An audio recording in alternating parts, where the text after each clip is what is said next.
കർത്താവിൻ്റെ പരിശുദ്ധ നാമം വാഴ്ത്തപ്പെടുമാറാകട്ടെ. ഇന്നിങ്ങനെ നമുക്ക് ഒരു വൺ ഡേ പ്രോഗ്രാം കർത്താവ് ഒരുക്കി തന്ന അഭിനയ കൃപയോർത്ത് നന്ദി പറയുന്നു. ഇന്ന് നമ്മൾ ഈ പെരുമഴയത്ത് പോലും കർത്താവിൻ്റെ വചനം ദാഹത്തോടെ കേൾക്കുന്നു വരുവാൻ ഈ ദൈവസഭയിലേക്ക് കടന്നു വന്ന മക്കളെ ഓർത്ത് നന്ദി പറയുകയാണ്. ഒരു നിമിഷം നമുക്ക് പ്രാർത്ഥിക്കാം. കർത്താവേ, അവിടുത്തെ തിരുസന്നിധിയിൽ ഞങ്ങൾ കേട്ടുകൊണ്ടിരിക്കുന്ന ഈ തിരുവചനങ്ങളെ ഞങ്ങളെ രൂപാന്തരപ്പെടുത്തുവാൻ, ഞങ്ങളെ കൂടുതൽ ക്രിസ്തുവിലേക്ക് അടുപ്പിക്കുവാൻ, ഞങ്ങളൊരു ക്രിസ്തു ശിഷ്യനായി ജീവിക്കേണ്ടതിന് അവിടുത്തെ തിരുവചനത്തിൻ്റെ മർമ്മങ്ങളെ ഞങ്ങൾക്ക് വെളിപ്പെടുത്തി തരുമ്പോൾ ആ വചനപ്രകാരം ഞങ്ങളുടെ ജീവിതത്തെ ക്രമപ്പെടുത്തുവാൻ അവിടുത്തെ പരിശുദ്ധാത്മാവിൻ്റെ ശക്തി ഞങ്ങളുടെ മേൽ കടന്നു വരേണ്ടതിന് ആ തിരുവചനത്തിൻ്റെ മർമ്മങ്ങളനുസരിച്ച് ഞങ്ങളുടെ ജീവിതത്തെ ക്രമീകരിക്കേണ്ടതിന് കർത്താവെ, ഞങ്ങൾ കടന്നു വന്നിരിക്കുന്ന ഈ മക്കളെ അവിടുത്തെ തിരുക്കരങ്ങളിൽ സമർപ്പിച്ച് പ്രാർത്ഥിക്കുന്നു. അതുപോലെ കർത്താവെ, ഓൺലൈനിലൂടെ കേൾക്കുന്ന സകല മക്കളെയും നിന്റെ കരങ്ങളിൽ സമർപ്പിച്ച് പ്രാർത്ഥിക്കുന്നു.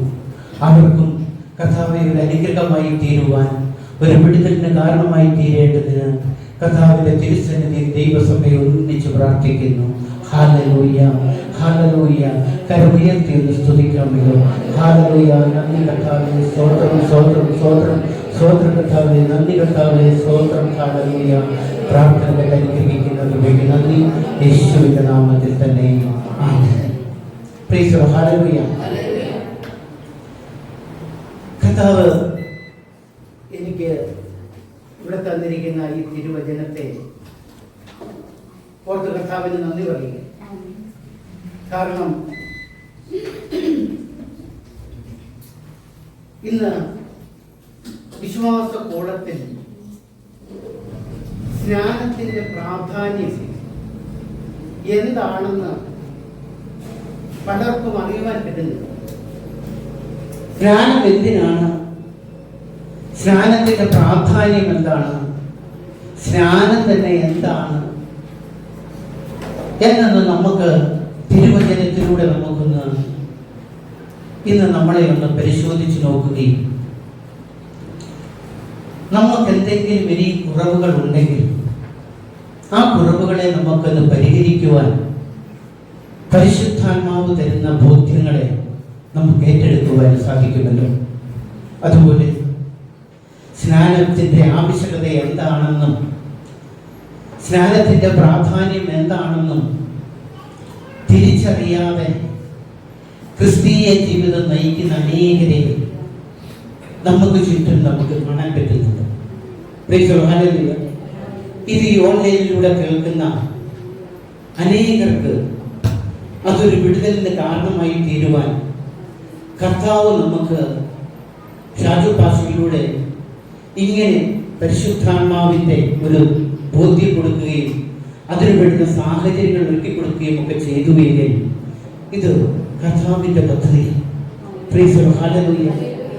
കാരണം ഒരു പാസ്റ്റർ എന്ന നിലയിൽ നമുക്ക് പരിമിതികളുണ്ട്. നമുക്ക് ഈ സുവിശേഷം മറ്റുള്ളവർക്ക് പകർന്നു കൊടുക്കുവാൻ നമുക്ക് ഒരു പരിമിതികൾ ഈ ലോകം നിശ്ചയിച്ചിട്ടുണ്ട്. എന്നാൽ അതിനെ മറികടക്കുവാൻ, അതിനെ ജയിക്കുവാൻ ദൈവത്തിൻ്റെ വലിയൊരു സംവിധാനങ്ങൾ അതാത് കാലഘട്ടങ്ങളിൽ കർത്താവ് ഒരുക്കി തരുന്നതാണ്. കാരണം ലോകം മുഴുവൻ സുവിശേഷം അറിയണമെന്നുള്ളത് ദൈവത്തിൻ്റെ പദ്ധതിയാണ്. കാരണം കർത്താവിൻ്റെ വരവിന് മുമ്പ് ലോകം മുഴുവൻ സുവിശേഷം എത്തണം.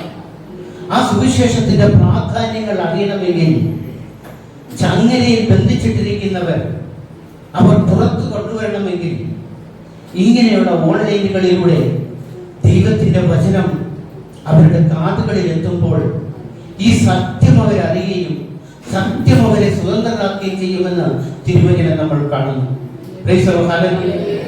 അപ്പോൾ ഇന്ന് നമുക്ക് കിട്ടിയിരിക്കുന്ന ഈ ചുരുങ്ങിയ സമയം സ്നാനത്തിന്റെ പ്രാധാന്യം എന്താണ്?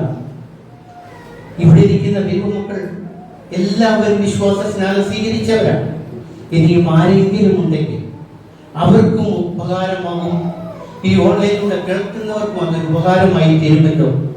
Hallelujah, hallelujah. റോമാലേഖനം 6-ാം അധ്യായത്തിന്റെ 3 മുതൽ 3-4 വാക്യം നമുക്ക് ഇപ്പോൾ തിരുവചനത്തിലൂടെ നമുക്ക് കേട്ടുകൊണ്ട് നമുക്ക് ഈ ചിന്തയിലേക്ക് നമുക്ക് കടക്കാമല്ലോ.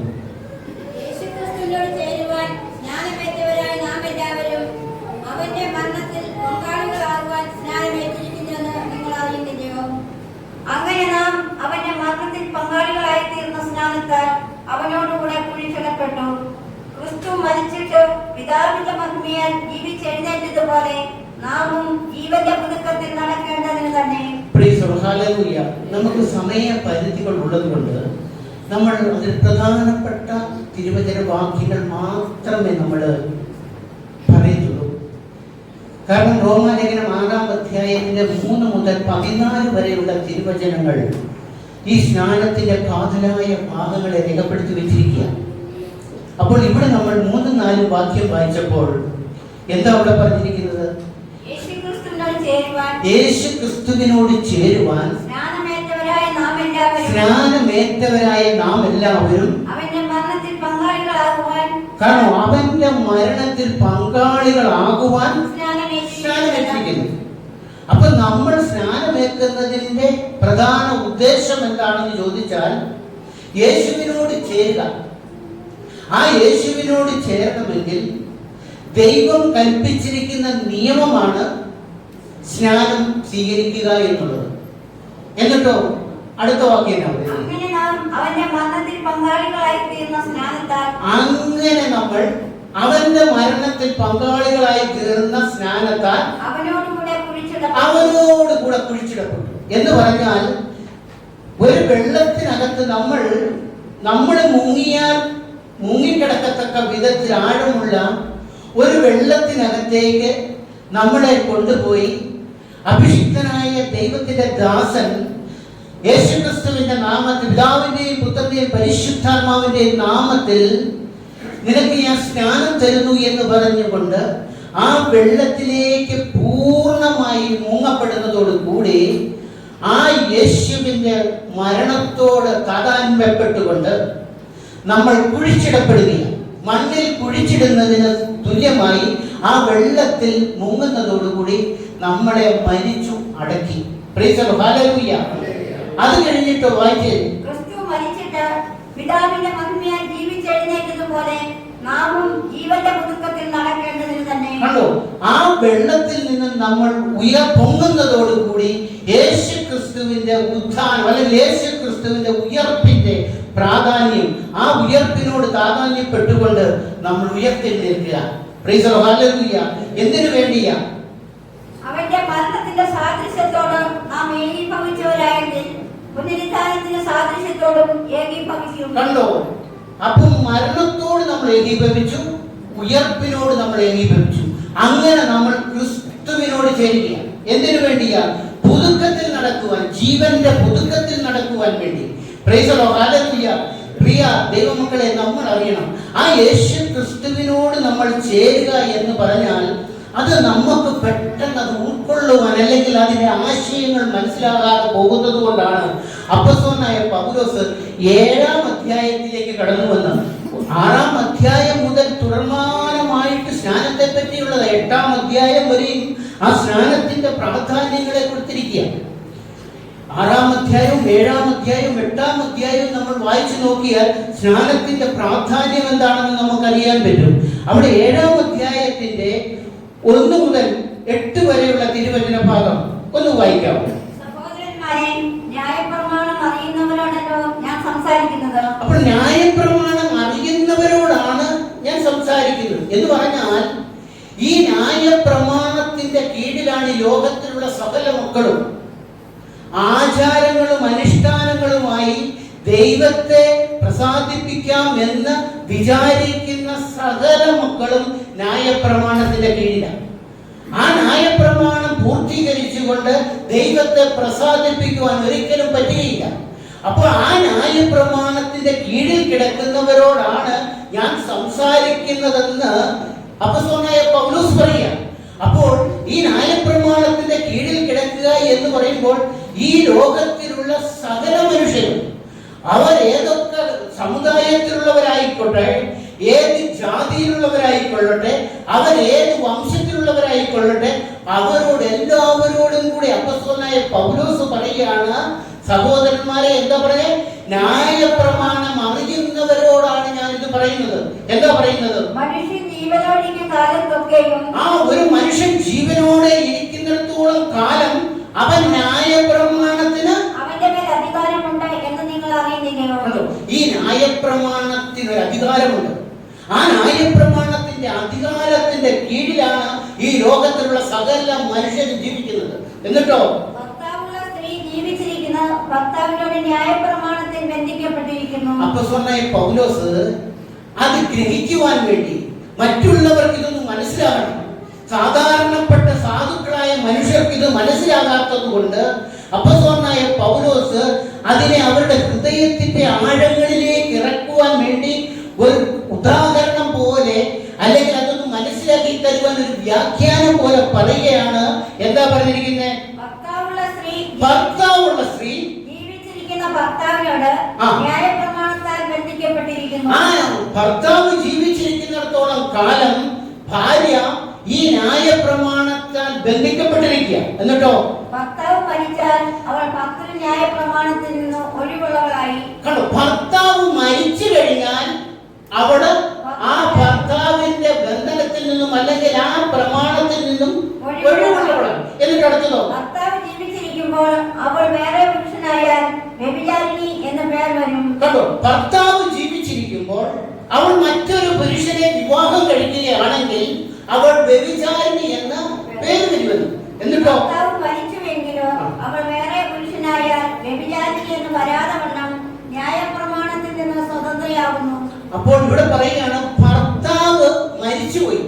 ഭർത്താവ് മരിച്ചുപോയി കഴിഞ്ഞാൽ അവർക്ക് മറ്റൊരു വിവാഹം, മറ്റൊരു പുരുഷനെ വിവാഹം കഴിക്കുന്നതിന് തടസ്സമില്ല. അവൾ വ്യഭിചാരിണി എന്ന് പേര് വരികയില്ല, അവൾ സ്വതന്ത്രയാകുമെന്ന്. ഇത് മനസ്സിലാകുവാൻ വേണ്ടി അപ്പോസ്തലനായ പൗലോസ് വ്യക്തമാക്കി പറഞ്ഞിരിക്കുക. അടുത്തത് എന്താ പറഞ്ഞിരിക്കുന്നത്?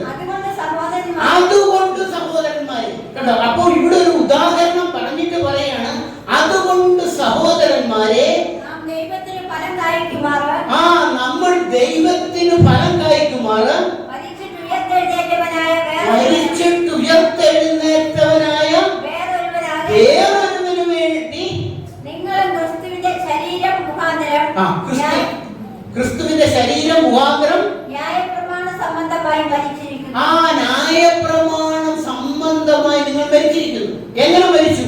നാം ജഡത്തിലായിരുന്നപ്പോൾ ന്യായപ്രമാണത്താൽ ഉളവായ പാപരാഗങ്ങൾ മരണത്തിന് ഫലം കായ്ക്കത്തക്കവണ്ണം നമ്മുടെ അവയവങ്ങളിൽ വ്യാപരിച്ചു പോന്നു. നമ്മുടെ ഈ ന്യായപ്രമാണത്തിൽ കിടക്കുന്നിടത്തോളം കാലം നമ്മുടെ ഈ ശരീരത്തിൽ, നമ്മുടെ ഈ ജഡത്തിൽ പാപത്തോടൊരു വലിയൊരു ആഗ്രഹമുണ്ട്. എന്നാൽ ഈ ന്യായപ്രമാണത്തിന്റെ കീഴിൽ നമ്മൾ ഇരിക്കുന്നിടത്തോളം കാലം ഈ ന്യായപ്രമാണം നമ്മളോട് എപ്പോഴും പറഞ്ഞുകൊണ്ടിരിക്കും, ഈ ന്യായപ്രമാണം എന്ന ഭർത്താവ്, ഈ ന്യായപ്രമാണം എന്ന ഭർത്താവിന്റെ കീഴിൽ അതിനെപ്പോഴും നമ്മൾ ബന്ധിക്കപ്പെട്ടിരിക്കുക. ന്യായപ്രമാണം എന്ന ഭർത്താവിന്റെ കീഴിൽ ബന്ധിക്കപ്പെട്ടിരിക്കുകയാണ് നമ്മൾ ഓരോരുത്തരും. എന്നാൽ ഈ ന്യായപ്രമാണം ഈ പാപമാകുന്ന ബന്ധനത്തിൽ നിന്ന് നമുക്കൊരു മോചനം തരുവാൻ ഒരിക്കലും നമ്മളെ സഹായിക്കില്ല. എപ്പോഴും എന്ത് ചെയ്തുകൊണ്ടിരിക്കും? ഈ ന്യായപ്രമാണം നിയമം തന്നുകൊണ്ടിരിക്കും. അത് തൊടരുത്, അത് തിന്നരുത്, അവിടെ പോകരുത്, അവിടെ ചെയ്യരുത് എന്നെല്ലാം പറഞ്ഞ് ന്യായപ്രമാണം നമ്മളെ വിലക്കിക്കൊണ്ടിരിക്കുകയല്ലാതെ നമ്മുടെ ജഡത്തിലുള്ള ഈ ആഗ്രഹങ്ങളെ, എനിക്കത് കഴിക്കണം, എനിക്കത് തിന്നണം, എനിക്കവിടെ പോകണമെന്നുള്ള ഈ ജഡത്തിന്റെ ആഗ്രഹത്തെ തടഞ്ഞു നിർത്തുവാൻ ഈ ന്യായപ്രമാണം ഒരിക്കലും നമ്മളെ സഹായിക്കില്ല. അത് കൽപ്പനകൾ തന്നുകൊണ്ടിരിക്കും. ഇപ്പൊ ഉദാഹരണം അപ്പോസ്തലനായ പൗലോസ് പറഞ്ഞല്ലോ, ഭർത്താവ് ജീവിച്ചിരിക്കുന്നിടത്തോളം കാലം ഭാര്യ ബന്ധിക്കപ്പെട്ടിരിക്കുക. ഇതുപോലെ ന്യായപ്രമാണം എന്ന ഭർത്താവിന്റെ കീഴിൽ ഈ ന്യായപ്രമാണം ആചരിക്കുന്ന വ്യക്തി ബന്ധിക്കപ്പെട്ടിരിക്കുകയാണ്. ഒരിക്കലും അതിൽ നിന്നും അവർക്കൊരു വിടുതലിന് കാരണമാകുന്നില്ല, വിടുതലിന് സഹായിക്കുന്നില്ല ഈ പ്രമാണം. എന്ന് പറഞ്ഞാൽ ഞാനിപ്പം ഒരു ഉദാഹരണം പോലെ എന്റെ ഉള്ളിൽ കരുന്ന ഒരു ബോധ്യം ഞാൻ പറയാം. ഞാനെന്ന ന്യായപ്രമാണം, എന്റെ ഭാര്യ എന്ന് പറയുന്ന ന്യായപ്രമാണം ആചരിക്കുന്നവർ, അവൾ എനിക്ക് കീഴ്പ്പെട്ടിരിക്കുക, ബന്ധിക്കപ്പെട്ടിരിക്കുക. ഞാൻ എന്ന് മരിക്കുന്നു ആ മരിക്കുന്നത് വരെയും അവർക്ക് മറ്റൊരു വിവാഹം കഴിക്കാൻ പറ്റത്തില്ല. കാരണം ഞങ്ങൾ തമ്മിൽ ബന്ധിക്കപ്പെട്ടിരിക്കുക. ഞാൻ എപ്പോൾ മരിക്കുന്നു അപ്പോഴേ അവൾക്ക് മറ്റൊരു ഭർത്താവിനെ സ്വീകരിക്കാൻ പറ്റുള്ളൂ. അതിനിടയിൽ അവൾ മറ്റൊരു വിവാഹം കഴിക്കുകയോ മറ്റൊരു പുരുഷനുമായി ബന്ധപ്പെടുകയോ ചെയ്താൽ വ്യഭിചാരിണി എന്ന് അവൾക്ക് പേര് വരും. അപ്പോൾ ഞാൻ മരിക്കുന്നത് വരെയും എന്റെ ഭാര്യ ബന്ധിക്കപ്പെട്ടിരിക്കുക. ഈ ഭർത്താവ് എന്ന് പറയുന്ന ഞാൻ ഒരിക്കലും അവളെ ഒന്ന് സഹായിക്കുവാൻ കൂടുന്നില്ല. ഇപ്പൊ ഞാൻ രാവിലെ പുറത്തേക്ക് പോകുമ്പോൾ ഞാൻ എന്റെ ഭാര്യയോട് പറയുക, ഇന്നൊരു 2 കിലോ കോഴിയിറച്ചി മേടിച്ച് നന്നായി കറി വെച്ച് വെക്കണമെന്ന് പറഞ്ഞു. ഞാൻ പൈസ കൊടുക്കുകയില്ല, ഞാൻ കടയിൽ പോവുകയില്ല, ഇതിന് വേണ്ടുന്ന മല്ലിയും മുളകും സാധനം ഒന്നും ഞാൻ മേടിക്കുകയില്ല. ഞാൻ ഓർഡർ ഇട്ടു ഞാൻ പുറത്തേക്ക് പോയി. ഞാൻ തിരിച്ചു വരുമ്പോൾ ഈ പറഞ്ഞ സാധനം ഒന്നും അവൾ ഉണ്ടാക്കി വെച്ചിരിക്കുന്നു. അപ്പൊ അവളോട് ഞാൻ ചോദിക്കും, നീ എന്ത് ചെയ്തില്ല? ഞാൻ അവളെ ശിക്ഷിക്കാൻ തുടങ്ങുക. അപ്പൊ അവള് പറയുക, എനിക്കിത് സാധനം മേടിക്കാൻ പണമില്ല, ഇത് മേടിക്കാനുള്ള പോകാനുള്ള സൗകര്യങ്ങളില്ല എന്ന് പറയുന്നത് പോലെ ഈ ന്യായപ്രമാണം എന്ന പ്രമാണം നമ്മളോട് പറയുക, അത് തൊടരുത്, അത് തിന്നരുത്, അവിടെ നോക്കരുത്, ഇവിടെ കാണരുത്, മറ്റൊരുത്തന്റെ വസ്തു എടുക്കരുത് എന്നെല്ലാം പറഞ്ഞ് 10 പ്രമാണങ്ങൾ കർത്താവ് തന്ന 10 പ്രമാണമറിയാമല്ലോ. മാതാപിതാക്കളെ അനുസരിക്കണം എന്നൊക്കെ പറഞ്ഞ് ഈ 10 ന്യായ പ്രമാണങ്ങളെ നമുക്ക് തന്നിരിക്കുക. പക്ഷേ ഇതൊന്നും നമുക്ക് അനുസരിക്കാൻ പറ്റുന്നില്ല. കാരണം ജഡത്തിന്റെ ബലഹീനതയിൽ നമ്മൾ വീണ് കിടക്കുകയാണ്. ഈ ജഡത്തിന്റെ ബലഹീനത നിമിത്തം ഈ ന്യായപ്രമാണം നമുക്ക് അനുസരിക്കാൻ പറ്റുകയാണ്.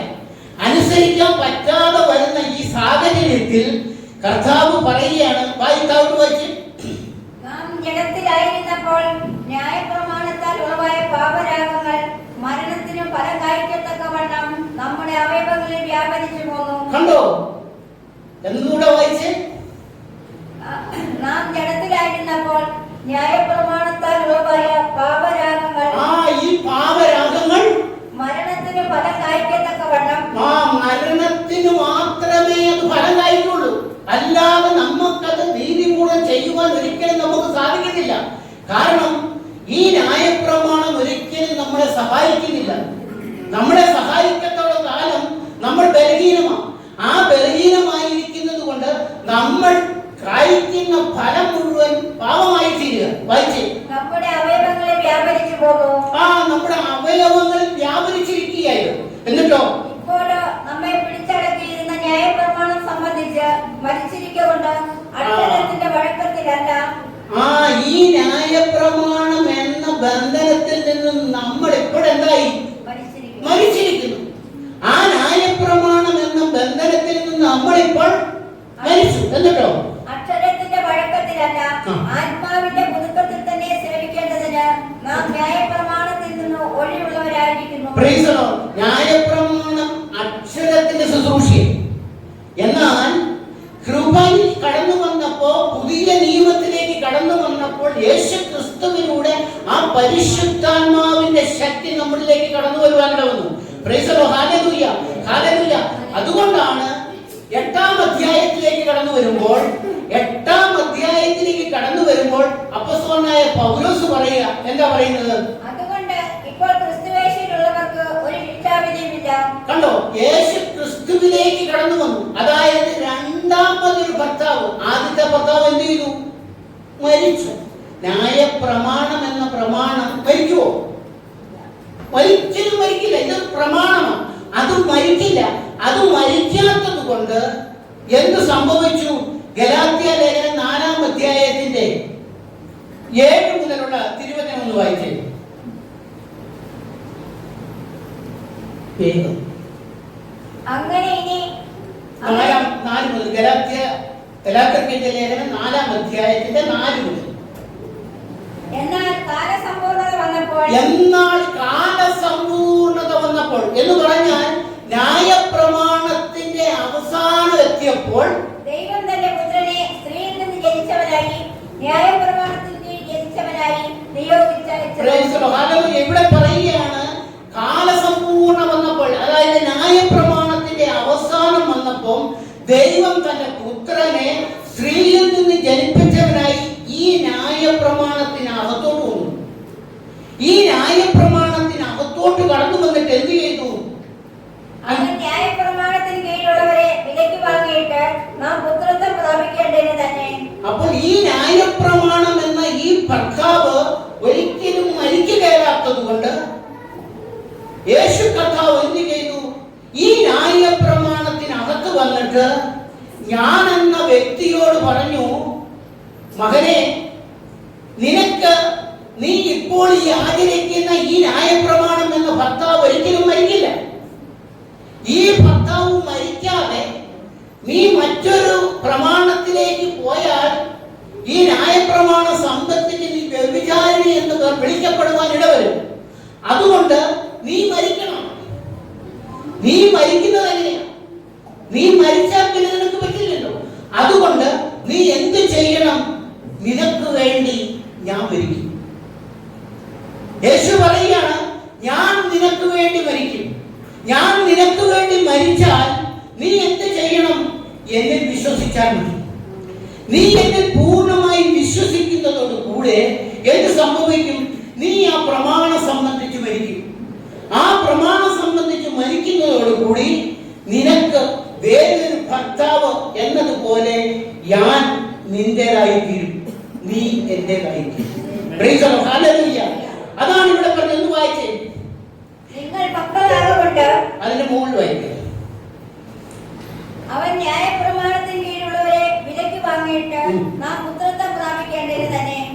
നിങ്ങൾ മക്കളാകൊണ്ട് ആബാ പിതാവേ എന്ന് വിളിക്കുന്ന സ്വപുത്രന്റെ ആത്മാവിനെ ദൈവം നമ്മുടെ ഹൃദയങ്ങളിൽ അയച്ചു. അങ്ങനെ നീ ഇനി ദാസനല്ല, പുത്രനത്രേ. പുത്രനെങ്കിലോ ദൈവഹിതത്താൽ അവകാശിയുമാകുന്നു. ഇവിടെ പറയുകയാണ്, ഈ പുത്രൻ എന്ന അവകാശം നമുക്ക് തരികയാണ്. കാരണം ഈ ബലഹീനമായ ഈ ശരീരത്തിൽ നിന്നും നമ്മളെ ആർക്കും വിടുവിക്കാൻ പറ്റുകയില്ല. ആ വിടുവിക്കുവാൻ പറ്റാത്തിടത്ത് യേശു കർത്താവ് നമുക്ക് വേണ്ടി മരിച്ചു. ആ മരിച്ച കർത്താവിൽ നമ്മൾ വിശ്വാസം അർപ്പിക്കുന്നതോട് കൂടെ നമ്മൾ ആ ക്രിസ്തുവിൽ മരിക്കുക.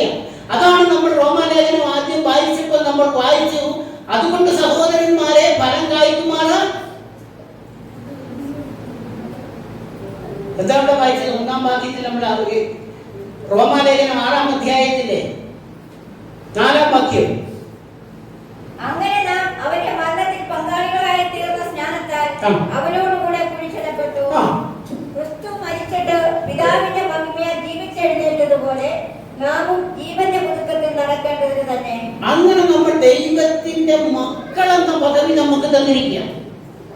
എന്നാൽ 2 കൊരിന്ത്യർ പുസ്തകം 11-ാം അധ്യായം നമ്മൾ വായിക്കുമ്പോൾ അതിന്റെ 2-3 വാക്യത്തിലേക്ക് നമ്മൾ കടന്നു വരുമ്പോൾ അവിടെ അപ്പോസ്തലനായ പൗലോസ് പറയുന്ന ഒരു വാക്യമുണ്ടെന്ന് വായിക്കാം. ഞാൻ നിങ്ങളെ കുറിച്ച് ദൈവത്തിന്റെ എരിവോടെ എരിയുന്നു. ഞാൻ നിങ്ങളെ കുറിച്ച് ദൈവത്തിന്റെ എരിവോടെ എരിയുന്നു. ഞാൻ ക്രിസ്തു എന്ന ഏകപുരുഷന് നിങ്ങളെ നിർമ്മല കന്യകയായി ഏൽപ്പിപ്പാൻ വിവാഹനിശ്ചയം ചെയ്തിരിക്കുന്നു. ഇവിടെ പറയുകയാണ്, ഞാൻ ക്രിസ്തു എന്ന ഏകപുരുഷന് നിങ്ങളെ നിർമ്മല കന്യകയായി ഏൽപ്പിക്കേണ്ടതിന് വിവാഹ നിശ്ചയം ചെയ്തിരിക്കുന്നു. പ്രിയ ദൈവമക്കളെ, നമ്മൾ ഇത് കേൾക്കുന്ന, ഓൺലൈനിലൂടെ കേൾക്കുന്ന ദൈവമക്കൾ വളരെ ശ്രദ്ധയോടെ നിന്ന് കേൾക്കണമേ. കാരണം യേശു ക്രിസ്തു നമ്മളെ വിവാഹ നിശ്ചയം ചെയ്തിരിക്കുകയാണ്. എവിടെയാണ് വിവാഹ നിശ്ചയം ചെയ്യുന്നത്? വിശ്വാസ സ്നാനം സ്വീകരിക്കുന്നതോടുകൂടി, ആ വിശ്വാസ സ്നാനത്തോടു കൂടി നമ്മൾ യേശു ക്രിസ്തുവിൻ്റെതായി തീർന്നു. എനിക്കൊരു വിവാഹമുണ്ട്. അത് കർത്താവ് കാഹളനാദത്തോട് വന്നിട്ട് ഇവിടെ നിന്നും ദൈവത്തിന്റെ മക്കളെ സ്വർഗത്തിലേക്ക് കൊണ്ടുപോയി കഴിഞ്ഞ അവിടെയാണ് വിവാഹം. Price the lord, hallelujah. ഇതെല്ലാം ആത്മീയ അർത്ഥത്തിലാണ് കേട്ടോ, ആത്മീയമായ അർത്ഥത്തിലാണ്. അപ്പം ഇവിടെ ഒരു മനസ്സമ്മതം അല്ലെങ്കിൽ മോതിരമാറ്റം അല്ലെങ്കിൽ വിവാഹ നിശ്ചയം, ഈ വിവാഹ നിശ്ചയത്തിന്റെ ഒരു സിമ്പിളാണ് അല്ലെങ്കിൽ ഒരു അടയാളമാണ് വിശ്വാസ സ്നാനം എന്ന് പറയുന്നത്. പണ്ട് കാലങ്ങളിൽ എന്ന് പറഞ്ഞാൽ എൻ്റെ അമ്മയുടെ ഒക്കെ കാലത്ത്, അതായത് ഒരു 100 വയസ്സ് 90 വയസ്സ് പ്രായത്തിന് മുമ്പുള്ളവരോട് ചോദിച്ചാൽ, അവരുടെ വിവാഹം നടന്നത് എങ്ങനെയാണെന്ന് അവരോട് ചോദിച്ചാൽ അവർ പറയും, ഞങ്ങളുടെ വിവാഹം കഴിഞ്ഞ് ഒരു കൊച്ചുമായി കഴിഞ്ഞതിന് ശേഷമാണ് ഭാര്യയും ഭർത്താവും തമ്മിൽ സംസാരിച്ചതെന്ന് ഒരു പറയുന്ന അമ്മച്ചിമാരെ കേട്ടിട്ടുണ്ട്. കാരണം അവരുടെ വിവാഹം നടക്കുമ്പോൾ ആ ഭർത്താവിന്റെയും ആ ഭാര്യയുടെയും മാതാപിതാക്കൾ തമ്മിൽ ആലോചിച്ച് അവർ വിവാഹം നിശ്ചയിക്കുക. ആ വിവാഹം നിശ്ചയിച്ച് ആ ചടങ്ങ് മാത്രം നടക്കുന്ന സമയത്താണ് ഈ ദമ്പതിമാർ തമ്മിലൊന്ന് കാണുക പോലും ചെയ്യുന്നത്. അന്നത്തെ കാലത്തിന്റെ അവസ്ഥ അതായിരുന്നു. എന്നാൽ ഇന്ന് ഈ കാലഘട്ടത്തിൽ നമ്മുടെ മക്കളെ ഒരു വിവാഹ ആലോചനയ്ക്ക് നമ്മൾ ആലോചിക്കാൻ തുടങ്ങുമ്പോൾ തന്നെ മക്കൾ പറയും മക്കളുടെ ആഗ്രഹങ്ങളും അഭിപ്രായങ്ങളും. അവർക്ക് എങ്ങനെയുള്ള ഒരു ചെറുക്കനെയാണ് വേണ്ടത്, അവർക്ക് എങ്ങനെയുള്ള ഒരു പെണ്ണിനെയാണ് വേണ്ടത്, അവരുടെ മനസ്സിൽ ചില സങ്കല്പങ്ങളൊക്കെ ഉണ്ട്. അതിനോട് യോജിക്കുന്നതാണെങ്കിൽ മാത്രമേ അവർ ആ വിവാഹത്തിന് സമ്മതിക്കുകയുള്ളൂ. എന്നാൽ നമ്മുടെ വല്യപ്പന്മാരുടെ കാലത്ത് അങ്ങനെ ആയിരുന്നില്ല. മാതാപിതാക്കൾ തീരുമാനിക്കുന്നു, അവർ അനുസരിക്കുന്നു. ഈ ഒരു നിയമമായിരുന്നു അന്നുണ്ടായിരുന്നത്. എന്നാൽ ഇന്ന് നമ്മൾ ആ നിയമം വെച്ച് നമ്മുടെ മക്കളോട് പറയുക, ഞാൻ കണ്ടെത്തിയ ചെറുക്കനാണ്, ആ ചെറുക്കനെ നീ വിവാഹം കഴിക്കണം എന്ന് പറഞ്ഞാൽ മോളാണെങ്കിൽ മോള് പറയും വേണേ അപ്പം കെട്ടിക്കോളാൻ പറയും. അല്ലെ ഇന്നത്തെ കാലത്തെ സ്ഥിതി അതാ. അമ്മയാണ് മോനെ ഈ ചെറുക്കനെ നീ കെട്ടണം എന്ന് പറഞ്ഞു കഴിഞ്ഞാൽ അമ്മയോട് പറയും വേണം അമ്മ വേണേ കെട്ടിക്കോളാൻ പറയും, എനിക്ക് സൗകര്യമില്ല. അതാ ഇന്നത്തെ കാലം. Price the lord, hallelujah. ദൈവമക്കളെ, ഇതുപോലെ ഇവിടെ അപ്പോസ്തലനായ പൗലോസ് പറയുക വിവാഹ നിശ്ചയം ചെയ്തിരിക്കുന്നു, അതായത് മോതിരമാറ്റം കഴിഞ്ഞിരിക്കുക എന്ന് പറഞ്ഞാൽ ഇന്നത്തെ കാലത്തെ പോലെ ഈ വിവാഹം പോലെ ഞാൻ എന്ന വ്യക്തി എന്റെ യേശുവിനെ മണവാളനായി സ്വീകരിക്കണോ വേണ്ടയോ എന്ന് ഞാൻ തീരുമാനമെടുക്കണമെങ്കിൽ എനിക്കതിനുള്ള പ്രായവും പക്വതയും വേണം. എനിക്കുള്ള പ്രായവും പക്വതയും വന്ന് ഇന്ന ആളിനെ എന്റെ മണവാളനായി, എന്റെ കർത്താവായി, എന്റെ കർത്തൃത്വം ഏൽപ്പിക്കുവാൻ യോഗ്യതയുള്ളവനായി ഞാൻ തിരഞ്ഞെടുക്കുന്നു എന്ന് എനിക്ക് ബോധ്യപ്പെട്ടെങ്കിൽ മാത്രമേ ഞാൻ എന്റെ കർത്താവിനെ അല്ലെങ്കിൽ യേശുക്രിസ്തുവിനെ മണവാളനായി സ്വീകരിക്കാൻ പറ്റുകയുള്ളൂ. അവിടെയാണ് വിശ്വാസ സ്നാനത്തിന്റെ ആഴം കിടക്കുന്നത്. അല്ലാണ്ട് വല്യമ്മമാര് അന്ന് അപ്പം പറഞ്ഞത് കേട്ട് വിവാഹം കഴിച്ചതുപോലെ ഇന്ന് പല മതബന്ധങ്ങളിലും ശിശുക്കളെ കൊണ്ട് സ്നാനപ്പെടുത്തുകയാണ്. ആ ശിശുവിന് ഒന്നും അറിയത്തില്ല. അതിന് ആ ശിശുവിന് പകരമായി എന്തു ചെയ്യും? തലോട്ടപ്പനും തലോട്ടമ്മയും. അവര് സ്നാനം സ്വീകരിക്കേണ്ട സ്ഥാനത്ത് അവരാ കൊച്ചിനെ പിടിച്ചു. ഞാൻ ആരെ എന്റെ രക്ഷകർത്താവായി സ്വീകരിക്കണമെന്ന് തീരുമാനിക്കുവാനുള്ള ആ തിരിച്ചറിവ് പോലും ഇല്ലാതെ ഞാൻ 3 മാസം പ്രായമുള്ളപ്പോഴാണ് എന്നെ കൊണ്ട് മുക്കിന്ന് പറഞ്ഞു വിടുന്നത്. 3 മാസം പ്രായം. എന്നാൽ ഈ സത്യം തിരിച്ചറിഞ്ഞ് ഈ വചനം ബോധ്യപ്പെട്ട് ആ ക്രിസ്തുവിനെ എന്റെ കർത്താവായി സ്വീകരിക്കേണ്ട ആ വചനത്തിന്റെ ബോധ്യം എനിക്ക് കിട്ടിയപ്പോൾ ഞാൻ 45 വയസ്സായി. ആ 40-45 വയസ്സിലാണ് ഞാൻ യേശു ക്രിസ്തുവിനെ രക്ഷകനും നാഥനുമായി സ്വീകരിക്കാൻ ഇടവന്നത്. അതോടുകൂടി എന്റെ ജീവിതം മാറി, എന്റെ ജീവിത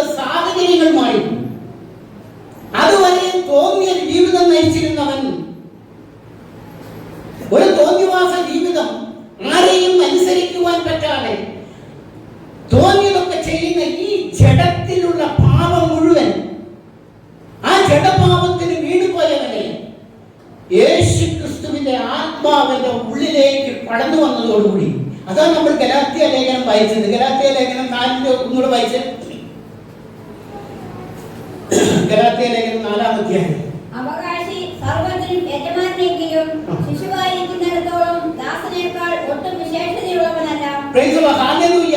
ഇവിടെ റോമാലേഖനം 8-ാം അധ്യായത്തിന്റെ 1 മുതൽ 3 വരെയുള്ള തിരുവചനം നമ്മൾ വായിച്ചപ്പോൾ, അതുകൊണ്ട് ഇപ്പോൾ ക്രിസ്തുയേശുവിലുള്ളവർക്ക് ഒരു ശിക്ഷാവിധിയുമില്ല. കാരണം ഞാൻ എൻ്റെ കർത്താവിനെ രക്ഷകനും നാഥനുമായി സ്വീകരിച്ചു. അതിനു മുൻപ് ന്യായപ്രമാണം എന്ന ബന്ധനത്തിൽ കിടക്കുകയായിരുന്നു ഞാൻ. അതാണ് അപ്പോസ്തലനായ പൗലോസ് 7-ാം അധ്യായത്തിൽ പറയുന്നത്. ആ 7-ാം അധ്യായത്തിൽ അപ്പോസ്തലനായ പൗലോസ് പറയുകയാണ്, ന്യായപ്രമാണ കാലത്ത് പൗലോസ് ജീവിച്ച സാഹചര്യത്തെ കാണിച്ചു തരികയാണ്. കാരണം എനിക്ക് നന്മ ചെയ്യണമെന്ന് ആഗ്രഹമുണ്ടായിരുന്നു, പക്ഷെ ഞാൻ ചെയ്യുന്നതെല്ലാം തിന്മയായി പോവുക. എന്നാൽ ഞാൻ ന്യായപ്രമാണത്തെ ആസ്വദിക്കുന്നുണ്ടായിരുന്നു. ന്യായപ്രമാണത്തിൽ ഞാൻ ആഗ്രഹത്തോടെ ന്യായപ്രമാണം വായിക്കുന്നുണ്ട്. പക്ഷെ ഞാൻ ചെയ്യുന്നത് മുഴുവനും എന്താണ് പറഞ്ഞത്? പാപമായി തീരുക. കാരണം എനിക്ക് നന്മ ചെയ്യണമെന്ന് ആഗ്രഹമുണ്ട്. പക്ഷെ ഈ നന്മ ചെയ്യണമെന്ന് ആഗ്രഹമുണ്ടെങ്കിൽ ആ നന്മ ചെയ്യുവാൻ വേണ്ടുന്ന ഒരാൾ സഹായിക്കാൻ വേണ്ടേ? ഈ പ്രമാണം ചെയ്യണം ചെയ്യണം ചെയ്യണം എന്ന് പറഞ്ഞ് അധികാരത്തോടെ കൽപ്പിക്കുക മാത്രം ചെയ്യുമ്പോൾ എന്റെ ജഡത്തിൽ പാപം ഇരിക്കുന്നു എന്ന് ഞാൻ അറിയുന്നു എന്ന് അപ്പോസ്തലനായ പൗലോസ് 7-ാം അധ്യായത്തിൽ വായിക്കുക. അപ്പോൾ നമ്മുടെ ജീവിതത്തിൽ ഈ പ്രമാണത്തിൽ നിന്ന് നമ്മൾ മോചിതമാകണമെങ്കിൽ, ഈ പ്രമാണത്തിൽ നിന്ന് നമ്മൾ വിടുതലാകണമെങ്കിൽ, നമ്മൾ യേശുക്രിസ്തുവിനോട് ചേരുവാൻ, ആ യേശുക്രിസ്തുവിനെ വിശ്വസിച്ച് അവന്റെ വിശ്വാസത്താൽ എനിക്ക് വേണ്ടി കർത്താവ് മരിച്ചു എന്നും ആ മരണത്തിലൂടെ എന്റെ ജഡത്തിന്റെ സകല രാഗമോഹങ്ങളെയും ആ മണ്ണിൽ കുഴിച്ചിട്ടതുപോലെ ആ വെള്ളത്തിൽ മുങ്ങുന്നതോടുകൂടി അടക്കപ്പെടുകയും ഉയർത്തെഴുന്നേൽക്കുന്ന വെള്ളത്തിൽ നിന്ന് പൊങ്ങുമ്പോൾ ഞാനൊരു പുതിയ സൃഷ്ടിയായി യേശുക്രിസ്തുവിനെ എന്റെ ജീവിതത്തിൽ വെളിപ്പെടുത്തുവാനുള്ള ആ ഒരു ആഗ്രഹവും നമ്മുടെ മേൽ പകർന്നിരുന്നു. അതാ ഗലാത്യ ലേഖനം 4-ാം അധ്യായത്തിൽ നമ്മൾ വായിച്ചത്. എന്താ അവിടെ ഒന്നുകൂടെ വായിച്ച? ഗലാത്യ ലേഖനം 4-ാം അധ്യായത്തിന്റെ 5 മുതൽ വായിച്ചു. 5 മുതൽ 5-ാം വാക്യം മുതൽ. ഗലാത്യ ലേഖനം 4-ാം അധ്യായത്തിന്റെ 5. അവൻ ന്യായപ്രമാണത്തിന് കീഴിലുള്ളവരെ വിലയ്ക്ക് വാങ്ങിയിട്ട് നാം പുത്രത്വം പ്രാപിക്കേണ്ടതിന് തന്നെ നിങ്ങൾ മക്കളാകൊണ്ട് ആബാ പിതാവേ എന്ന് വിളിക്കുന്ന സ്വപുത്രന്റെ ആത്മാവിനെ ദൈവം നമ്മുടെ ഹൃദയങ്ങളിൽ അയച്ചു. അങ്ങനെ നീ ഇനി ദാസനല്ല പുത്രനത്രേ. അങ്ങനെ നീ ഇനിയും ദാസനല്ല പുത്രനത്രോ. പുത്രനെങ്കിലോ ദൈവഹിതത്താൽ അവകാശിയുമാകുന്നു. കണ്ടോ, ദൈവത്തിന് എന്തെല്ലാം അവകാശം യേശുക്രിസ്തുവിനുണ്ടോ, ആ യേശുക്രിസ്തുവിന് എന്തെല്ലാം അവകാശമുണ്ടോ അതെല്ലാം നമുക്ക് അവകാശമായി തീരുക. എങ്ങനെയാ? കൊളോസ്യർക്ക് എഴുതിയ ലേഖനം 2-ാം അധ്യായം 12-ാമത്തെ വാക്യം വായിച്ചേ. വേഗം. നിങ്ങൾ സ്നാനത്താൽ നിങ്ങൾ അവരോടുകൂടെ അടയ്ക്കപ്പെടുകയും അവരെ മരിച്ചവരുടെ ഇടയിൽ നിന്ന് ഉയർത്തെഴുന്നേൽപ്പിച്ച ദൈവത്തിന്റെ വ്യാപാര ശക്തിയിലുള്ള വിശ്വാസത്താൽ അവരോടുകൂടെ നിങ്ങളും ഉയർത്തെഴുന്നേൽക്കുകയും ചെയ്തു. എന്താ പറഞ്ഞത്? സ്നാനത്താൽ നിങ്ങൾ അവരോടുകൂടെ അടക്കപ്പെടുകയും അവനെ മരിച്ചവരുടെ ഇടയിൽ നിന്ന് ഉയർത്തെഴുന്നേൽപ്പിച്ച ദൈവത്തിന്റെ വ്യാപാര ശക്തിയുള്ള വിശ്വാസം. ഹല്ലേലൂയ. ഈ ഒരു വിശ്വാസം നമ്മളിലേക്ക് പകരുക. അതിനൊക്കെ പറഞ്ഞില്ലേ, ആ വിശ്വാസത്തോടെ അവനോട് കൂടെ നിങ്ങൾ ഉയർത്തെഴുന്നേൽക്കുകയും ചെയ്തിരിക്കുന്നു. എന്നിട്ടോ അതിക്രമങ്ങളിലും നിങ്ങളുടെ ജഡത്തിന്റെ അഗ്രചർമ്മത്തിലും മരിച്ചവരായിരുന്നു നിങ്ങളെയും അവൻ അവരോടുകൂടെ ജീവിപ്പിച്ചു. കണ്ടോ, അതിക്രമങ്ങളാൽ അല്ലേ, അതിക്രമങ്ങളാൽ നമ്മൾ മരിച്ചവരായിരുന്നു, പാപത്തിന് ബന്ധിക്കപ്പെട്ടവരായിരുന്നു, പാപത്തിന്റെ അടിമയായിരുന്നു. ആ അടിമയായിരിക്കുന്ന നമ്മൾ പാപം എന്ന ആ മേലധികാരി നമ്മളെ കൊണ്ട് ചെയ്യിക്കുന്നതെല്ലാം അവന്റെ ഇഷ്ടം ചെയ്യിക്കുക. ആ അടിമത്തത്തിൽ നിന്ന് നമ്മൾ എന്ത് ചെയ്തു? അവനോട് കൂടെ ജീവിച്ചു. യേശുക്രിസ്തുവിനോട് കൂടെ നമ്മൾ ജീവിക്കുക. 14-ാം വാക്യം എന്താ പറഞ്ഞേ? അതിക്രമങ്ങളൊക്കെയും ക്ഷമിച്ച ചട്ടങ്ങളാൽ നമുക്ക് വിരോധവും പ്രതികൂലവുമായിരുന്ന കയ്യെഴുത്തു മായിച്ച് ക്രൂശിൽ തറച്ച് നടുവിൽ നിന്ന് നീക്കിക്കളഞ്ഞു. കണ്ടോ? അതായത് ഞാൻ 40 വയസ്സുവരെയും ഞാൻ ചെയ്ത അതിക്രമങ്ങളൊക്കെ ഉണ്ട്. അതിന്റെ വലിയൊരു ലിസ്റ്റ് ഉണ്ടല്ലോ. ആ 40 വർഷം ഞാൻ ചെയ്ത പാപത്തിന്റെ ലിസ്റ്റ്, ആ ലിസ്റ്റ് പിശാചിന്റെ കയ്യിലിരിക്കുക. ഈ ലിസ്റ്റ് വെച്ചുകൊണ്ട് അവൻ എന്നെ ന്യായം വിധിക്കാൻ ദൈവത്തിന്റെ മുമ്പിൽ നിൽക്കുക.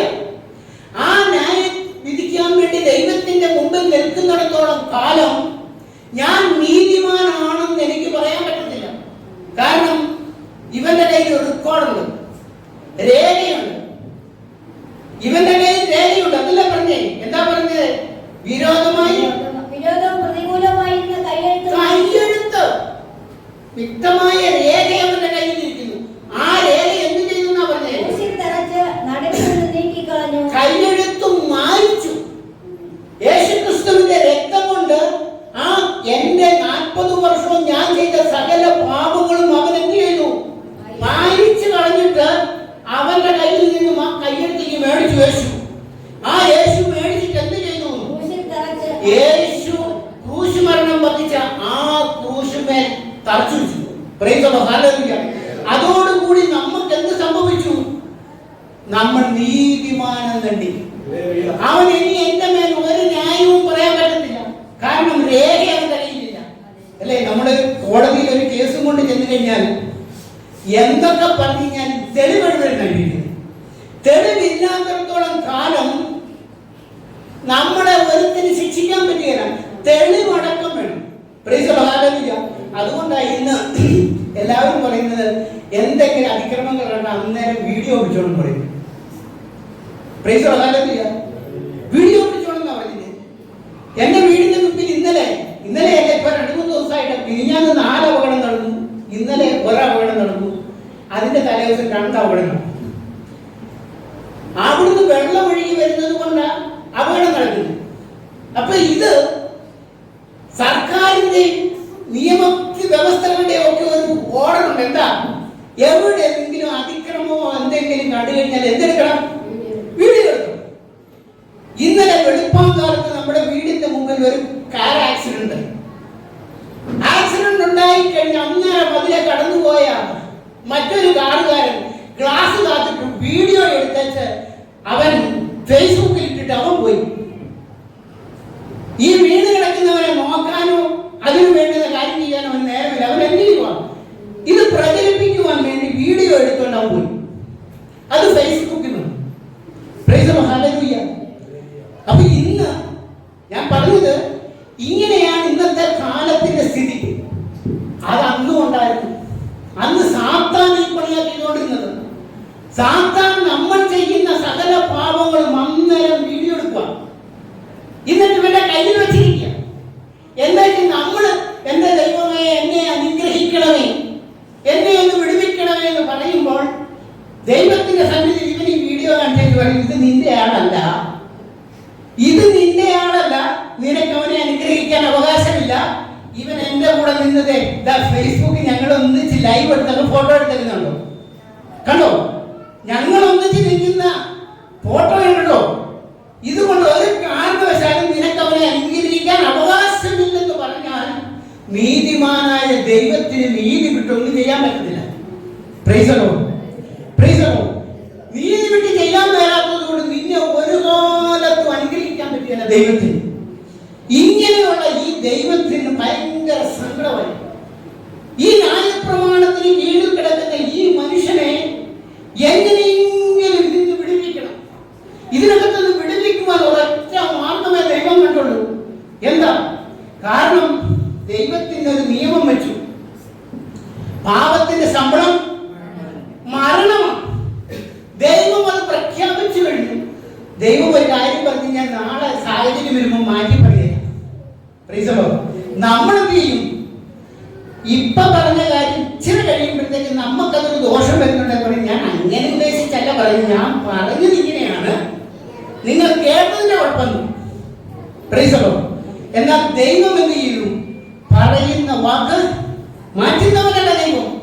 അപ്പൊ ദൈവം പാപത്തിന്റെ ശമ്പളം മരണമാണ് പ്രഖ്യാപിച്ചു കഴിഞ്ഞപ്പോൾ, ഈ മനുഷ്യൻ പാപം ചെയ്തു കഴിഞ്ഞപ്പോൾ ഈ മനുഷ്യനെ വീണ്ടെടുക്കണമെങ്കിൽ മരണം നടന്നേ പറ്റും. അതുകൊണ്ട് അവൻ എന്ത് ചെയ്തു? അവന്റെ പുത്രനെ, ഈ ന്യായപ്രമാണം എന്ന ഈ പ്രമാണത്തിന്റെ കാലസമ്പൂർണതയുടെ സമയത്ത് അവന്റെ പുത്രനെ സ്ത്രീയിൽ ജനിപ്പിച്ചുകൊണ്ട് ഈ പ്രമാണത്തിനകത്തു വന്നു. ഇപ്പൊ ഈ പള്ളിക്കകത്തിരിക്കുന്ന, ഈ ആലയത്തിനകത്തിരിക്കുന്ന ഒരാളിനെ, ഇപ്പൊ ഷാജു പാസ്റ്ററിനെ ഒന്ന് പുറത്തോട്ടൊന്ന് കൊണ്ടുപോകണമെങ്കിൽ ആ പുറത്തുള്ളയാള് ഇതിനകത്ത് വന്ന് പിടിച്ചാലല്ലേ കൊണ്ടുപോകാൻ പറ്റൂ. ഇതുപോലെ യേശു ക്രിസ്തു എന്ത് ചെയ്തു? ഈ ന്യായപ്രമാണത്തിന്റെ അകത്ത് വന്നിട്ട് അവന്റെ രക്തം, അവന്റെ ജീവൻ ഇതിന് വിലയായി കൊടുത്തു. എന്നിട്ട് എന്നെ വിലക്കെടുത്തുകൊണ്ട് ഈ ന്യായപ്രമാണത്തിന്റെ പുറത്തു കൊണ്ടുപോയിട്ട് ഇനിയും നീ ദാസനല്ല, ഇനിയും നീ പുത്രനാണ്, ഇനിയും നിനക്ക് ദൈവത്തിന് എന്തെല്ലാം അവകാശമുണ്ടോ ആ അവകാശം മുഴുവനും ഞാൻ നിനക്ക് തരിക.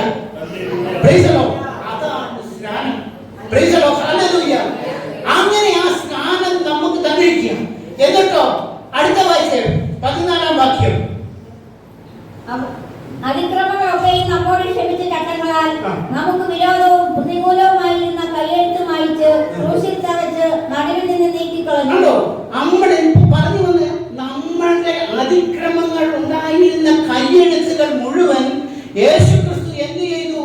ആ ന്യായപ്രമാണത്തിൽ നിന്ന് നമ്മളെ പുറത്തു കൊണ്ടുവന്ന, നമ്മളെ യേശുവിൽ വിശ്വസിച്ച് വിശ്വാസസ്നാനം സ്വീകരിക്കുന്നതോടുകൂടി ആ പ്രമാണം അവന്റെ കയ്യിൽ നിന്നും, ആ രേഖ, ആ വീഡിയോ അവന്റെ കയ്യിൽ നിന്നും യേശു ക്രിസ്തു മേടിച്ചിട്ട് എന്ത് ചെയ്തു?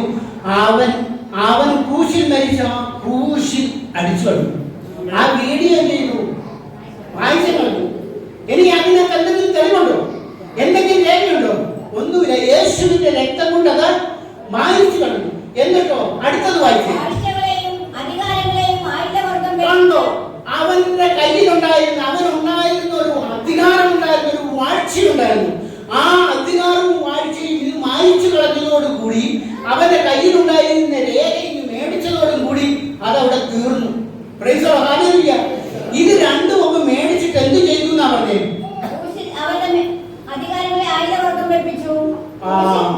അവന്റെ കയ്യിലുണ്ടായിരുന്ന സകല ആയുധങ്ങളെയും ആര് മേടിച്ചു?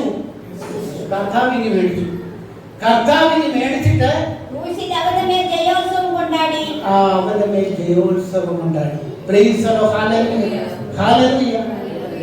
എനിക്കിത് പറയുമ്പോൾ പണ്ട് വർഷങ്ങൾക്ക് മുമ്പ് ഒരു ഓർമ്മ, ഒരു സമയം എത്തിപ്പോയി. വർഷങ്ങൾക്ക് മുമ്പ് ഞാൻ ഈ സ്കൂളിൽ പഠിച്ചുകൊണ്ടിരുന്ന കാലത്ത് ഈ ഗ്രാമപ്രദേശം വളരെ വനം മേഖലകളായിരുന്നു. അന്നേരം ഈ പട്ടണത്തില് 1-2 കടയേ ഉള്ളൂ. ആ കടകളിൽ ഉണ്ടായിരുന്ന കാലത്ത് അന്നത്തെ പ്രായമായ കാർന്നോന്മാര് ഒക്കെ ഉപജീവന മാർഗത്തിന് വേണ്ടി അവർ വാറ്റുചാരായ ഉണ്ടാക്കിക്കൊണ്ടിരുന്നത്, നാടൻ ചായരായിരുന്നു. അങ്ങനെ ഇരിക്കുമ്പോൾ വല്ലപ്പോഴും ഒക്കെ എക്സൈസ് വരും. എക്സൈസ് വന്നു കഴിഞ്ഞാൽ ഇവരെ പിടിക്കും. ഇവരെ പിടിച്ചു കഴിഞ്ഞാൽ എന്ത് ചെയ്യുന്നറിയാമോ? ഈ പട്ടണത്തിന്റെ താഴെ മുതൽ മുകള് വരെയും ഇവരുടെ തലയിലോട്ട് ഈ കന്നാസും ഈ വാറ്റുന്ന സാധനം കൂടി എല്ലാം അവരുടെ തല വെപ്പിച്ചിട്ട് പോലീസുകാര് വിലം വെച്ചിട്ട് നടത്തിക്കൊണ്ട് പോയി ഇവനെ പരസ്യമായിട്ട് കൊലവാക്കും. അവനെ അത്രത്തോളം നാണിപ്പിക്കും ജനത്തിന്റെ മുമ്പിൽ, പരസ്യക്കൊല. അതാ ഇവിടെ കാണിച്ചിരിക്കുന്നത്. ഇതുവരെയും നിന്നെ ഇപ്പൊ ഞാൻ തൂക്കിലേറ്റുവിടാ, നിന്നെ ഞാൻ ഇപ്പൊ ദൈവത്തിന്റെ മുമ്പിൽ ശിക്ഷിച്ചുവിടാ എന്ന് പറഞ്ഞുകൊണ്ട് നമ്മളെ എങ്ങനെ ഭയപ്പെടുത്തിക്കൊണ്ടിരുന്ന ദുഷ്ട പിശാചിന്റെ കയ്യിൽ നിന്നും യേശുക്രിസ്തുവിലേക്ക് വിശ്വാസം അർപ്പിച്ച് കർത്തൃത്വം കർത്താവിന്റെ കയ്യിൽ കൊടുത്തു. ആ കർത്താവിന്റെ കർത്തൃത്വത്തിന്റെ കീഴിലേക്ക് എന്നെ ഏൽപ്പിച്ചു കൊടുത്തു കഴിഞ്ഞതോടു കൂടി ഈ പ്രമാണവും ഈ കൈയെഴുത്തും എല്ലാം മായിച്ച് കർത്താവ് അത് മേടിച്ച് ക്രൂശിൽ തറച്ചതോടുകൂടി ഇവൻ പരസ്യം പോലെ ഇവൻ അഗ്നായിട്ട് ആ ഒരവസ്ഥ അവന്റെ ജീവിതത്തിൽ വരിക. എന്നിട്ട് ആ ക്രൂശിൽ വെച്ചതോടുകൂടി നമ്മളെ എന്തായി ദൈവത്തിന്റെ മക്കൾ എന്ന പദവി നമുക്ക് തന്നു. Price the Lord. ഇനിയും ആ മക്കള് താഴോട്ട് വായിച്ചേ. അതുകൊണ്ട് ഭക്ഷണപാനീയങ്ങൾ സംബന്ധിച്ചോ പെരുന്നാള്, വാവ്, ശബത്ത് എന്നീ കാര്യത്തിൽ ആരും നിങ്ങളെ വിധിക്കരുത്. Praise the lord. ഹല്ലേലൂയ. ഉയ്യോ, ഇത് പെരുന്നാളാ, ഇന്ന് 25 നോയമ്പാ, ഇന്ന് 50 നോയമ്പാ, ഇന്ന് ശബത്താ, ഇന്ന് കണ്ടോ ഭക്ഷണപാനീയങ്ങളോ എന്താ അവിടെ പറഞ്ഞിരിക്കുന്നത്? ഭക്ഷണപാനീയങ്ങൾ സംബന്ധിച്ചോ പെരുന്നാൾ സംബന്ധിച്ചോ വാവ് സംബന്ധിച്ചോ ശബത്ത്. കണ്ടോ, ഇവിടെ 3 കൂട്ടരെ എടുത്തെടുത്ത് കാണിച്ചു തന്നിരിക്കുക. ഈ പെരുന്നാൾ നടക്കുന്ന ടീം ഏതാ? ആ ടീം ഒന്ന്. പിന്നെയോ വാവും സംക്രാന്തി നോക്കുന്ന ടീം ഏതാ? അതൊരു ടീം. പിന്നെ ശബത്ത് ആചരിക്കുന്ന ടീം ഏതാ? ഉണ്ടോ? ഈ 3 ടീമിനെയും വിളിച്ചു പറയുകയാണ്, നിങ്ങൾ ഭക്ഷണപാനീയങ്ങൾ തമ്മിൽ കൊടുത്ത് ഈ വിശ്വാസത്തിലേക്ക് കടന്നവരോട് പറയുക, ആരും നിങ്ങളെ വിധിക്കരുത്. Praise the lord. ഹല്ലേലൂയ. ദൈവമക്കളെ, നമുക്ക് ദൈവം കൽപ്പിച്ചു തന്നിരിക്കുന്ന ഭക്ഷണം പാനീയം എപ്പോ വേണമെങ്കിലും നമുക്ക് കഴിക്കാം, എപ്പോഴും നമുക്ക് കഴിക്കാം. പിന്നെ ദൈവത്തിന്റെ ആത്മാവിനാൽ പ്രചോദനം തോന്നി അല്ലെങ്കിൽ ദൈവത്തിന്റെ ഇഷ്ടപ്രകാരം ഉപവസിക്കുവാൻ ആഗ്രഹിക്കുന്നവർ ഉപവസിക്കാം. Praise the lord. ഹല്ലേലൂയ. അപ്പൊ ഇവ സംബന്ധിച്ച് നിങ്ങളെ ആരും വിധിക്കരുത്. ഇത്രയും നാളും ഉപവസിക്കുകയും അല്ലെങ്കിൽ ഇത്രയും നാളും ഭക്ഷണപാനീയങ്ങൾ വർജിക്കുകയും പെരുന്നാൾ നടത്തുകയും ഈ പറഞ്ഞിരിക്കുന്ന കാര്യങ്ങളൊക്കെ ഈ വാവ് നടത്തുകയും ശബത്ത് കഴിയുകയും ഒക്കെ ചെയ്തത് എന്താ? 17-ാം വാക്യം വായിച്ചേ. കണ്ടോ, ഇത് വരുവാനിരുന്നതിന്റെ നിഴലായിരുന്നു. Praise the lord. അപ്പൊ ഇതെല്ലാം വരുവാനുള്ളതിന്റെ ഒരു നിഴലായിരുന്നു. പഴയ നിയമം, ആ പഴയ നിയമ ന്യായപ്രമാണം എന്ന് പറയുന്നത് വരുവാനുള്ളതിന്റെ ഒരു നിഴൽ മാത്രമായിരുന്നു. ഈ സത്യം നമ്മൾ അറിയണം. ഈ സത്യം നമ്മൾ അറിയുമ്പോഴാണ് എന്ത് ചെയ്യുക? നമ്മൾ സ്വതന്ത്രരാകുക. കാരണം തിരുവചനം പറയുന്നുണ്ട്, യോഹന്നാന്റെ സുവിശേഷം 8:32 പറയുന്നു, സത്യം അറിയുകയും സത്യം നിങ്ങളെ സ്വതന്ത്രരാക്കുകയും ചെയ്യും എന്ന് പറയുമ്പോൾ ഈ സത്യം അറിയാത്തത്തോളം കാര്യം നീ സ്വതന്ത്രനാണോ? അല്ല. നീ ബന്ധിക്കപ്പെട്ടിരിക്കുക. എന്തിനാ ബന്ധിക്കപ്പെട്ടിരിക്കുന്നത്? ഈ പ്രമാണത്തിനകത്ത്. ഈ പ്രമാണത്തിനകത്ത് നീ പുറത്തു വരണം. Price the lord. Hallelujah. Galatia ലേഖനം 3-ാം അധ്യായത്തിന്റെ 22 വാക്യം വയ്ക്കേ. എങ്കിലും വിശ്വസിക്കുന്നവർക്ക് വാഗ്ദത്തം യേശുക്രിസ്തുവിന്റെ വിശ്വാസത്താൽ ലഭിക്കേണ്ടതിന് തിരുവെടുത്ത് എല്ലാവരെയും പാപത്തിൽ കീഴടച്ചു കളഞ്ഞു. കണ്ടോ, ഇവിടെ പറയുകയാണ്, എങ്കിലും വിശ്വാസത്തിനെ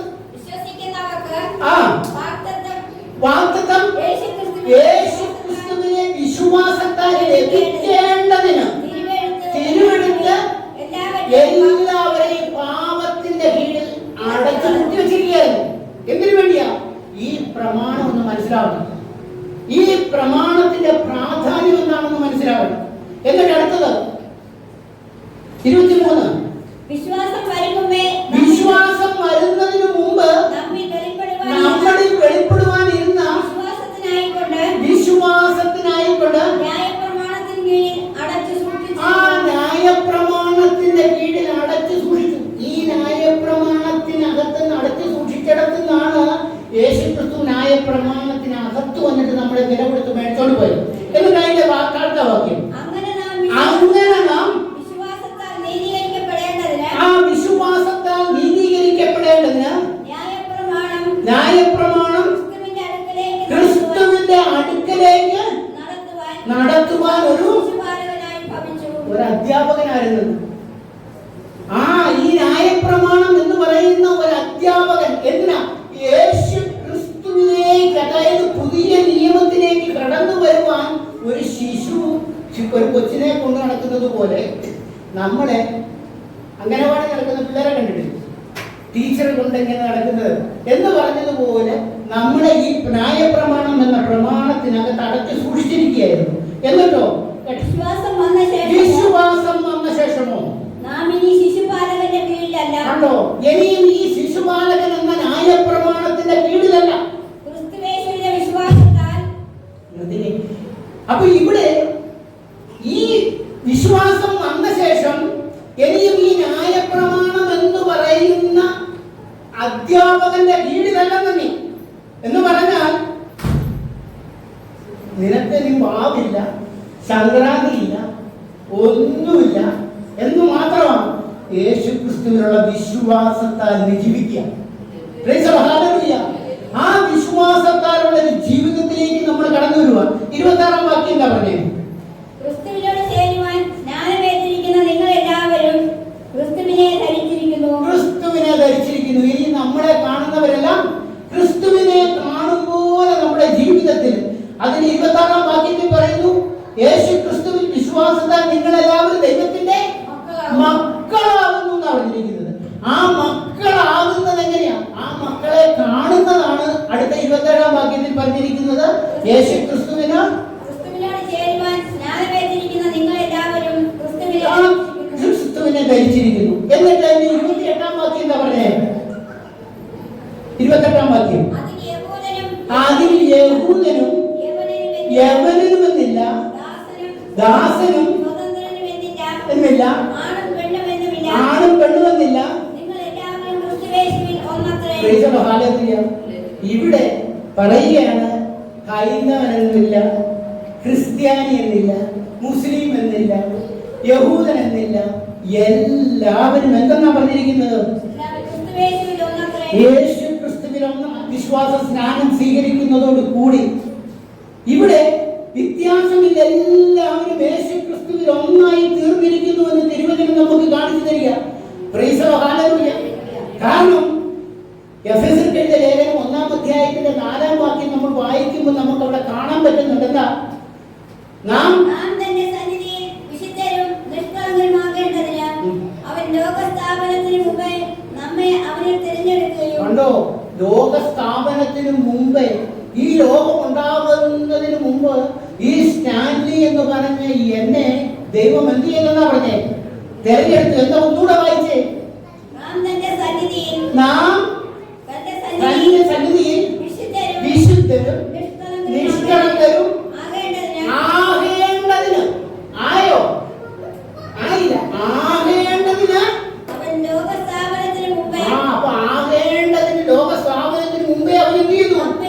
തെരഞ്ഞെടുത്തു. ആയതപ്പോഴാ വിശ്വാസ സ്നാനം സ്വീകരിച്ചതോടുകൂടി നമ്മൾ എന്തായി തീർന്നു പറഞ്ഞിരിക്കുന്നത്? ദൈവത്തിന്റെ മക്കളായി തീർന്നു. കണ്ടോ? അപ്പൊ അതോടുകൂടിയാണ് നമ്മളെ തീർന്ന് നമ്മൾ ദൈവത്തിന്റെ മക്കളാകുന്നത്. സങ്കീർത്തന പുസ്തകം 139-ന്റെ 16-ാമത്തെ വാക്യം കൂടെ വായിക്കും വേഗം. സങ്കീർത്തനം 139 16.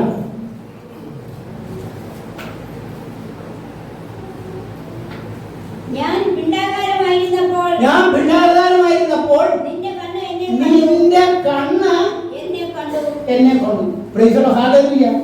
ദൈവമക്കളെ, പിണ്ഡാകാരമായിരുന്നപ്പോൾ എന്ന് പറഞ്ഞാൽ ഞാനൊരു ഇറച്ചി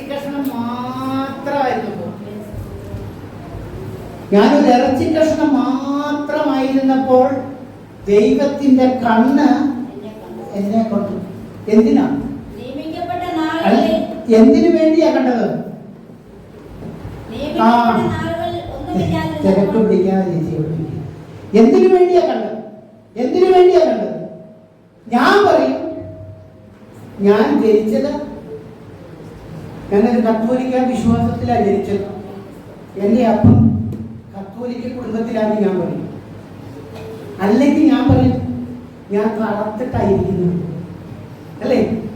അല്ലെങ്കിൽ പറയും ഞാനൊരു ഹൈന്ദവ വിശ്വാസത്തിലാണ് അപ്പൻ്റെ കൂടെ ജനിച്ചത്. ഇങ്ങനെ പറയുമ്പോൾ ഞാൻ കറുപ്പോ വെളുപ്പോ ആണോ പെണ്ണോ എന്ന ഒരു വ്യത്യാസം വരാതിരിക്കാൻ നിന്റെ നിറം എന്താണെന്ന് തിരിച്ചറിയുന്നതിന് മുമ്പ്, നിന്റെ ബലഹീനതകൾ എന്താണെന്ന് തിരിച്ചറിയുന്നതിന് മുമ്പ്, നിന്റെ അവയവത്തിന് എന്തെങ്കിലും കോട്ടമോ വാട്ടമോ ഉണ്ടോ എന്ന് അറിയുന്നതിന് മുമ്പ് ഒരു ഇറച്ചി കഷണമായിരിക്കുന്ന സമയത്ത് തന്നെ ദൈവം എന്ത് ചെയ്തു? നിന്നെ തെരഞ്ഞെടുത്തു. അതുകൊണ്ടാണ് ഇവിടെ പറയുന്നത് യഹൂദനെന്നോ യവനെന്നോ ആണെന്നോ പെണ്ണെന്നോ നീ കറുത്തവനാണെന്നോ വെളുത്തവനാണെന്നോ ഒന്നും ദൈവം നോക്കാതെ എടുത്തത് എന്തുകൊണ്ടാ? നീ ഒരു ഇറച്ചിക്കാരനായിരുന്നപ്പോ തന്നെ ദൈവം തെരഞ്ഞെടുത്തു. ഇങ്ങനെ തെരഞ്ഞെടുത്ത ഒരു കർത്താവിന്റെ സന്നിധിയിലാണ് നമ്മൾ നിൽക്കുന്നത്. ഈ കർത്താവിനെയാണ് നമ്മുടെ കർത്തൃത്വം ഏൽപ്പിച്ചിരിക്കുന്നത്. നമ്മളിതാ ഇപ്പൊ അധ്യയന വർഷം തുടങ്ങാൻ പോവാ. 2-3 ദിവസം കൂടെ കഴിഞ്ഞ് നമ്മൾ സ്കൂൾ തുറക്കുക. അപ്പൊ എന്റെ മകളുടെ കൊച്ചിനെ ആർക്കേഞ്ചൽ സ്കൂളിൽ കൊണ്ട് ചേർത്തു. ആർക്കേഞ്ചൽ സ്കൂളിൽ കൊണ്ടപ്പെടുത്തിരിക്കുമ്പോ ആദ്യം അവർ ചോദിച്ചതെന്നറിയോ, ഈ കൊച്ചിന്റെ രക്ഷകർത്താവ് ആരാണെന്ന് ചോദിച്ചു. കൊച്ചിന്റെ അപ്പനും അമ്മ ആരാണെന്നല്ല ചോദിച്ചത്. ഈ കൊച്ചിന്റെ അപ്പനും അമ്മ ആരാണെന്നല്ല ചോദിച്ചത്. ഈ കൊച്ചിന്റെ രക്ഷകർത്താവ് ആരാണ്? കാരണം ഈ കൊച്ച സ്കൂളിൽ എന്തെങ്കിലും തോന്നിവാസം നടത്തി കഴിഞ്ഞാൽ അപ്പനെ അമ്മയല്ല വിളിക്കുന്നത്. ആരെ വിളിക്കും? രക്ഷകർത്താവിനെ വിളിക്കും.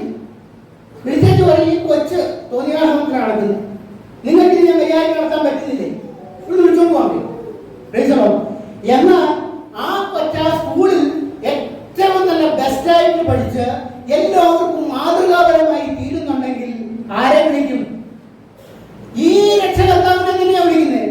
വിളിച്ചിട്ടോ ഇതുപോലൊരു സദസ്സിലുണ്ടായി വേദിയിൽ വെച്ചിട്ട് ആ കൊച്ചിന്റെ സന്നിധിയിൽ വെച്ചിട്ട് ഈ അപ്പനെ അമ്മയും ബഹുമാനിക്കും.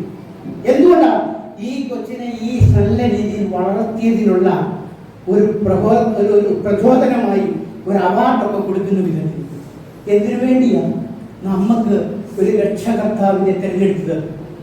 നമ്മളെ പരിപാലിക്കുവാൻ, നമ്മളെ സംരക്ഷിക്കുവാൻ, നമ്മളെ നേർവഴിക്ക് നടത്തുവാൻ, നമ്മളെ ഈ പറഞ്ഞിരിക്കുന്ന ന്യായപ്രമാണം എന്ന ഈ പ്രമാണത്തിന് ചെയ്യാൻ പറ്റാത്തത് ഈ പ്രമാണമാകുന്ന പുതിയ നിയമത്തിൽ യേശുക്രിസ്തുവിലൂടെ നമ്മളെ തെരഞ്ഞെടുത്ത് ഈ കർത്തൃത്വം നമ്മളെ തന്നപ്പോൾ ഈ പരിശുദ്ധാത്മാവിനെ നമുക്ക് തന്നു.